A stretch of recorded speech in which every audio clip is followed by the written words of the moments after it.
भारत की बड़ी stock brokerage कंपनियों में से एक ज़ीरोधा ने एक ऐसा फैसला लिया है जिसने क्रिएटर इकॉनमी और फिन इन्फ्लुएंसर स्पेस दोनों में खलबली मचा दी है। दरअसल कंपनी ने अपने 01 क्रिएटर प्रोग्राम को बंद करने का फैसला ले लिया है। कुछ समय पहले तक 01 को एक फ्यूचर मीडिया रिवॉल्यूशन माना जा रहा था, जिसे अब बंद करने का फैसला लिया गया है। लेकिन क्यों? क्या ज़ीरोधा को इस प्रोग्राम से कोई फायदा होता नहीं दिख रहा था? क्या ये बिजनेस मॉडल ज़ीरोधा के काम का नहीं था, या फिर कोई और कारण भी हो सकता है? तो चलिए समझते हैं आखिर अपने इस न्यू वेंचर को एक तरीके से कंपनी ने बंद करने का फैसला क्यों लिया। तो सबसे पहले बात, ये 01 है क्या और क्या काम करता है, आप में से बहुत से लोग जानते भी होंगे, वो आपको मैं बता देता हूँ। ये एक ऐसा प्लेटफॉर्म है जहाँ फाइनेंस, इन्वेस्टिंग और करियर जैसे टॉपिक्स को डेटा बैकएंड स्टोरी टेलिंग के जरिए आसान शब्दों में समझाया जाता था।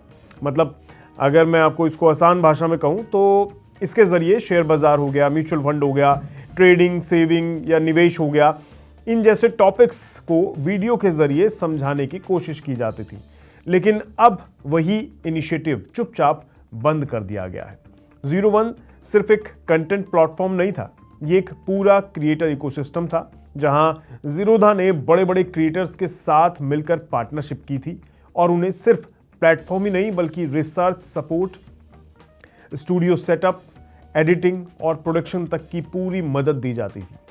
तो सोचिए, एक ऐसा मॉडल जहां क्रिएटर्स को सिर्फ कंटेंट बनाने पर ही फोकस करना है, बाकी का सब काम कंपनी संभालेगी। यही वजह थी कि 01 को इंडिया के क्रिएटर इकॉनमी का गेम चेंजर भी माना जा रहा था। लेकिन कहानी यही ट्विस्ट ले लेती है, एक नया करवट ले लेती है। रिपोर्ट्स के मुताबिक इस प्रोग्राम को देखिए अचानक बंद नहीं किया गया है, बल्कि प्लान करके ही बंद किया गया है। क्रिएटर्स को पहले ही बता दिया गया था कि ये इनिशिएटिव मार्च तक वाइंड अप हो जाएगा। सबसे बड़ा सवाल यह है कि आखिर ज़ीरोधा ने ऐसा किया क्यों? बता तो दिया पहले ही, लेकिन बंद करने का फैसला क्यों किया? क्योंकि कंपनी की तरफ से कोई ऑफिशियल क्लियर रीज़न भी इसके ऊपर नहीं दिया गया है, लेकिन अंदर की बातें कुछ और इशारा कर रही हैं। अगर मैं कुछ कारणों की बात करूं तो पहला कारण है ROI यानी रिटर्न ऑन इन्वेस्टमेंट। कई लोगों का मानना है कि इतने बड़े स्केल पर कंटेंट क्रिएशन करने के बावजूद इसका डायरेक्ट बिजनेस बेनिफिट ज़ीरोधा को नहीं मिल रहा था। तो ये एक कारण हो सकता है बंद करने का। दूसरे कारण की बात करें तो रेगुलेशन का डर। मतलब इंडिया में सेबी लगातार फिन इन्फ्लुएंसर पर सख्ती बढ़ा रहा है और ऐसे में ब्रांडेड कंटेंट या इनडायरेक्ट प्रमोशन फ्यूचर में रिस्क बन सकता था कंपनी के मेन मॉडल के लिए। तीसरे कारण की बात करें तो बिजनेस फोकस शिफ्ट हो रहा था इसकी वजह से। मतलब ज़ीरोधा हमेशा से एक no nonsense profit focused company रही है। मतलब बेकार की चीज़ें नहीं, सिर्फ प्रॉफिट कमाने के हिसाब से काम करना है। और शायद उन्हें लगा कि कंटेंट बिजनेस उनके कोर मॉडल से मैच नहीं करता। तो ये कारण हो सकते हैं। हालांकि कारण कुछ भी हो सकता है, लेकिन ऐसा माना जा रहा है लोगों की तरफ से कि ऐसा कुछ रीज़न हो सकता है। लेकिन इस फैसले का इम्पैक्ट बहुत बड़ा है। 01 नेटवर्क में शामिल क्रिएटर्स अब कंप्लीटली इंडिपेंडेंट हो चुके हैं। अब वो अपने कंटेंट को बिना ज़ीरोधा ब्रांडिंग के पब्लिश कर रहे हैं। यहाँ तक कि इस प्रोग्राम में नॉन कम्पीट क्लॉज भी था। मतलब यानी क्रिएटर्स जो उनके साथ जुड़े हैं वो किसी और ब्रोकर के साथ काम नहीं कर सकते थे। लेकिन अब क्योंकि प्रोग्राम बंद होने की खबर आ गई है, तो इसके बाद उनके लिए नई अपॉर्चुनिटी खुल जाएंगी। वो और लोगों के साथ और प्लेटफॉर्म्स के साथ जुड़कर भी काम कर सकते हैं। अब सवाल उठता है, क्या 01 एक फेल्ड एक्सपेरिमेंट था? ज़रूरी नहीं है। ऐसा मैं इसलिए कह रहा हूँ क्योंकि इसने एक चीज़ ज़रूर प्रूव कर दी है। इंडिया में फाइनेंस के कंटेंट की डिमांड बहुत ज़्यादा बढ़ गई है अब, और लोग अब ट्रेडिशनल मीडिया से ज़्यादा क्रिएटर्स पर भरोसा कर रहे हैं, उनको सुनना पसंद करते हैं। मीडिया के मुकाबले जो कंटेंट क्रिएटर हैं वो ज़्यादा एक्सप्रेसिव होकर, ज़्यादा तरीके से ब्रीफ करके चीज़ों को बताते हैं, और वो चीज़ शायद लोगों को ज़्यादा पसंद आने लगी है। लेकिन साथ ही साथ ये भी साफ हो गया है कि कंटेंट बनाना आसान है, लेकिन ऑडियंस बनाना मुश्किल है, और उससे भी ज़्यादा पैसा कमाना उसके साथ साथ काफ़ी ज़्यादा मुश्किल है।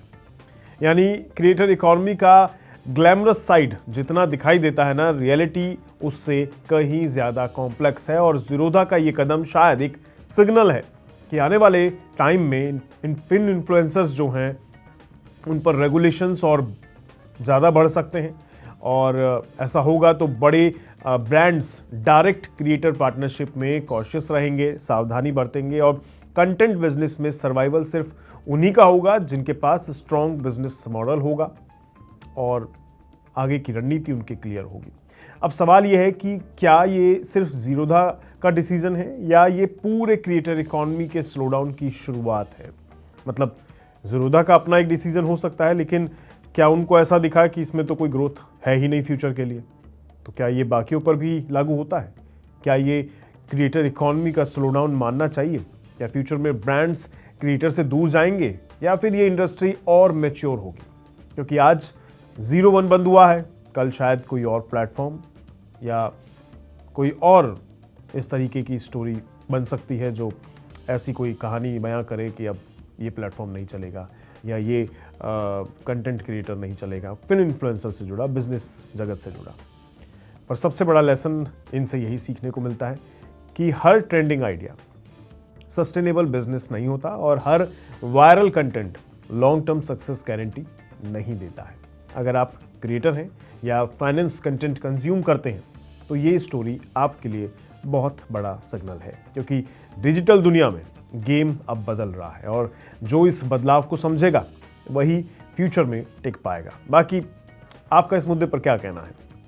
आपको क्या लगता है कंटेंट की दुनिया को लेकर, फिन इन्फ्लुएंसर की दुनिया को लेकर और ऐसी जो कंपनियां हैं, जो बड़ी बड़ी कंपनियां हैं फाइनेंस से जुड़ी, जो कंटेंट क्रिएट करने की कोशिश कर रही हैं एक बिजनेस एम्पायर के तौर पर, क्या उनके लिए इस तरीके का बिजनेस मॉडल सही भी है या नहीं? कमेंट बॉक्स में ज़रूर बताइएगा। आज के लिए इतना ही। नमस्कार।